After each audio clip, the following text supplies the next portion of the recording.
Hello, all, and welcome to the first of two beer reviews tonight, which I am dubbing my computer's power supply is dying. So I'm going to try to do as many reviews and upload as many as possible before the thing goes and kaputs completely. Who knows? It might kaput completely while I'm doing this.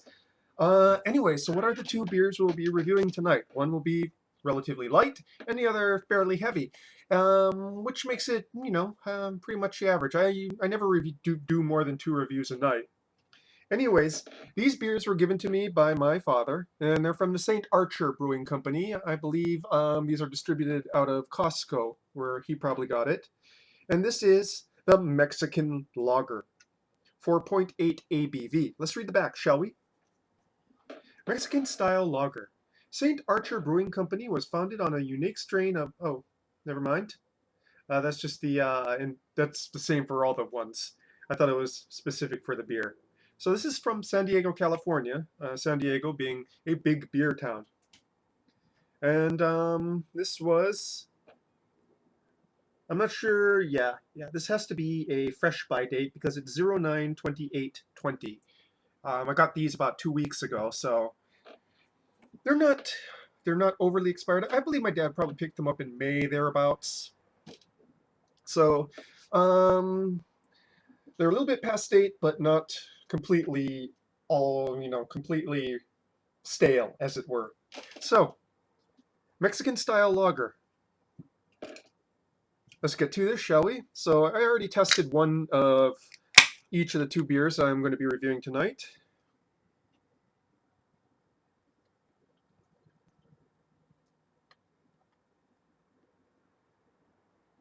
No, I should probably move this down a little bit.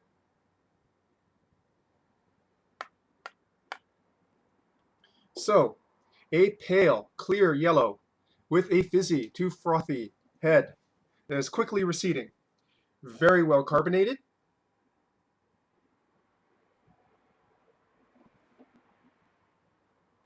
Sweet malts. Some flowery hops. And that's pretty much it. You don't expect much complexity from a Mexican style lager or Mexican lager. Unless, of course, you're drinking Bohemia. But that's really more of a traditional Pilsen than anything else. So let's get to this. Actually, there's some whetstone elements there too. Very grainy. Almost crackery to bready in the malts.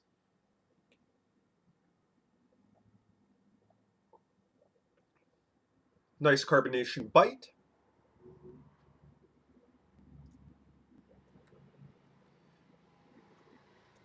Finish is mostly clear.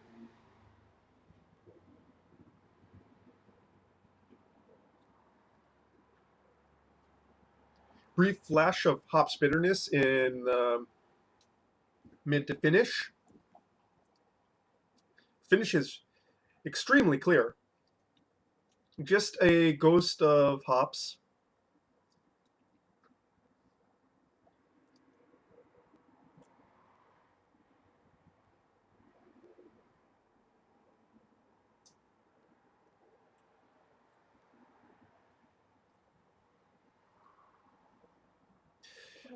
I prefer my Mexican lagers a hair drier and a hair crisper. This is a little bit too sweet in the front.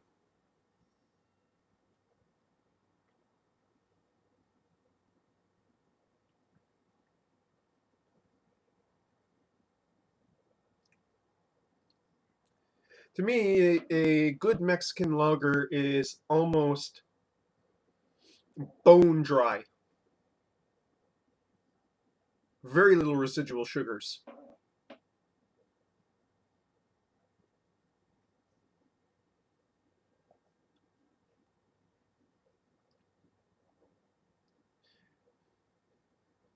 Perhaps just amping up the hopping just a little bit more. Hop bitterness would have balanced it out. I'm kind of wondering if just the fact that it's a little bit aged has cut down on the amount of bittering hops just ever so slightly. One of the palest beers I've ever seen, though. This is very pale golden yellow.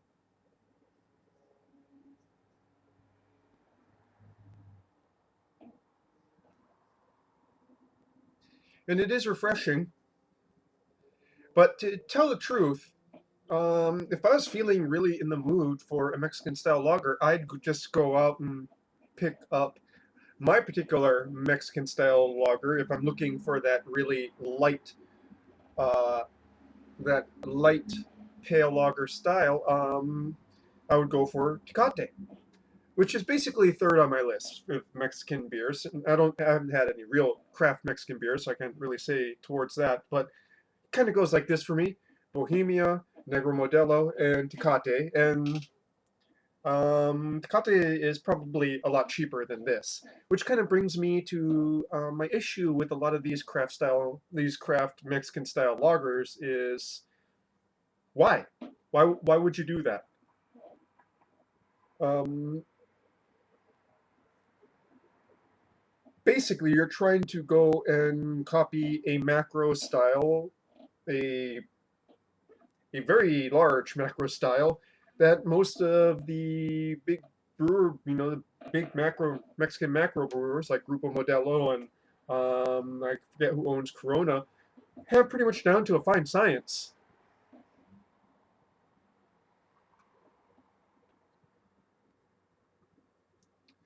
Go if you really want to go and experiment with lagers. Go. There's a whole world of traditional styles out there that aren't really being explored. Go make a Kolsch. Go make an alt beer.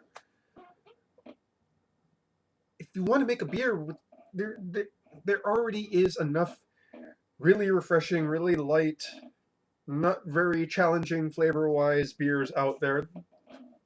There's no real reason for a craft brewery to spend time trying to perfect a macro macro brewery style. And again, I know that these are really difficult to make. That making a light bodied beer that is relatively free of flaws is really difficult.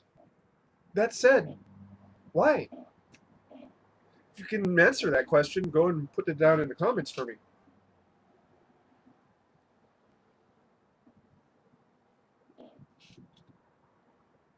So, first review of the night: St. Archer Mexican Lager. Um, no, it pretty much it's if I'm looking for the style, it satisfies that need, but I just go straight to the source, really, if I wanted that style. But hey, if it's up your alley, give it a shot. It's probably not overly expensive. And if you know why craft brewers want to go and make things like a Mexican style lager, please comment below. I honestly don't know what the appeal is of trying to brew this, other than showing that yes, I'm such a good brewer, I can go and make such a difficult style of beer. Again, that's a beer review for tonight, folks. Salute!